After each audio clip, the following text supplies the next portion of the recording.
उतना याद नहीं आता बचपन का, अंदर क्या हुआ था, कैसे हुआ था। कुछ कुछ याद रहती है, कभी कभी अगर ज़्यादा होते हैं हर्ट तो याद आता है तो रोते हैं। कोई मूवी देखते हैं नारी पे कुछ अत्याचार हो रहा है तो उस समय देख के हमको बहुत बुरा लगता है कि हम कुछ कर नहीं पा रहे उसके लिए। अपनी भी पुरानी बातें याद आने लगती है।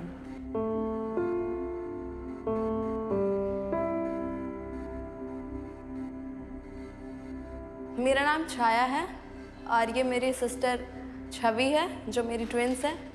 हम लोग दामोदरपुर से हैं जिसका डिस्ट्रिक्ट भोजपुर है, आरा।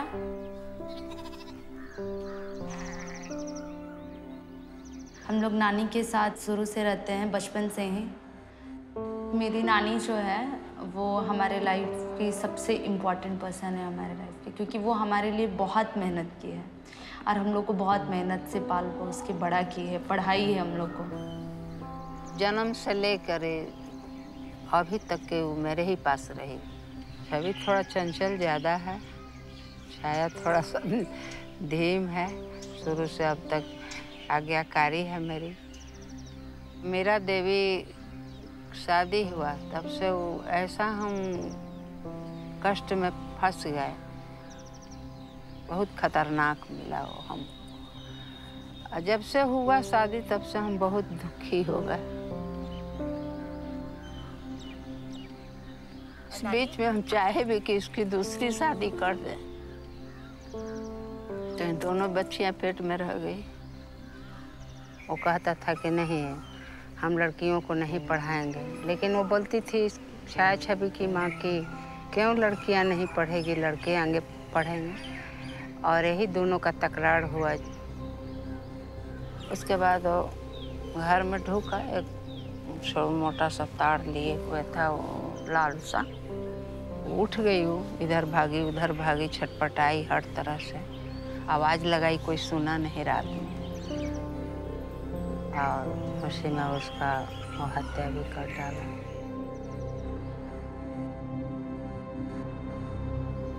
ये बच्ची देखते रह गई दोनों। इन लोग को जब रोने लगी तो बोला कि तुमको भी मार देंगे यदि हल्ला करेगी रोएगी तो। उस समय 4 साल की थी।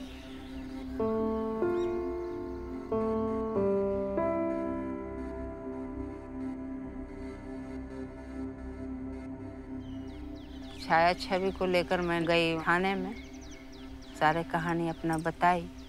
थाना पुलिस उनको अरेस्ट कर लिया, हम करवा दिए। फिर उसके बाद हम असमर्थ हो गए, इनके नाना जी भी नहीं रहे। बच्चों को पालन हम ही को करना था। हम बोले कि बच्चों को पालने के लिए हमने कुछ भी करने के लिए तैयार है, चाहे जितना भी हमको संघर्ष करना पड़ेगा हम करेंगे। बचपन में क्या होता था कि घर में कभी कभी खाना बनाने के लिए दिक्कत होता था। नानी खुद नहीं खाती थी, हम लोग को देती थी।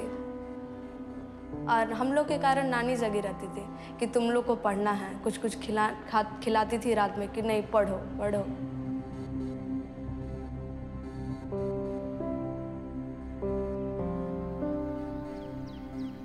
फिर मेरी इसी तरह आर्थिक स्थिति कमज़ोर होते चली गई। फिर उसके बाद हम सोचे कि मैं क्या करूं, अब इस उम्र में क्या करूं।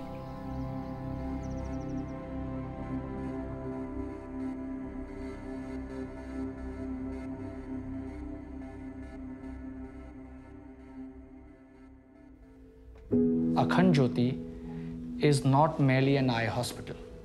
It is a platform for affecting bigger societal change. For us, the bigger societal change is bringing about gender equality, fighting against dowry, domestic violence, and economic inequalities as well. In a strong patriarchy like Bihar, you need a strong jolt to the community to let girls have their own way. It was girls like Chaya and Chavi. They were very, very shy, who needed to be in the program much more. So it instantly struck me, can we use football to draw out girls from their homes and then give them an alternative career? They were happy coming into the environment, but somehow something from inside was pulling them back. It took a few days' time.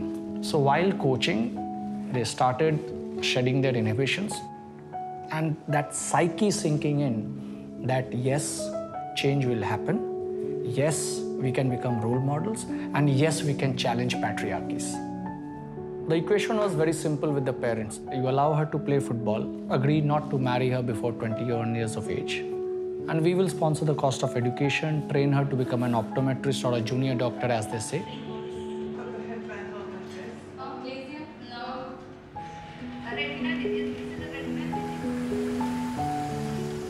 अखंड ज्योति से छाया छवि जाती है मेरे गांव में और वहाँ camp लगाती है, लोगों को समझाती है कि दादी हाँ आपके आँख में मोतियाबिंद हो गया है तो आप अखंड ज्योति में जाकर अपना ऑपरेशन करवाइए, इलाज करवाइए।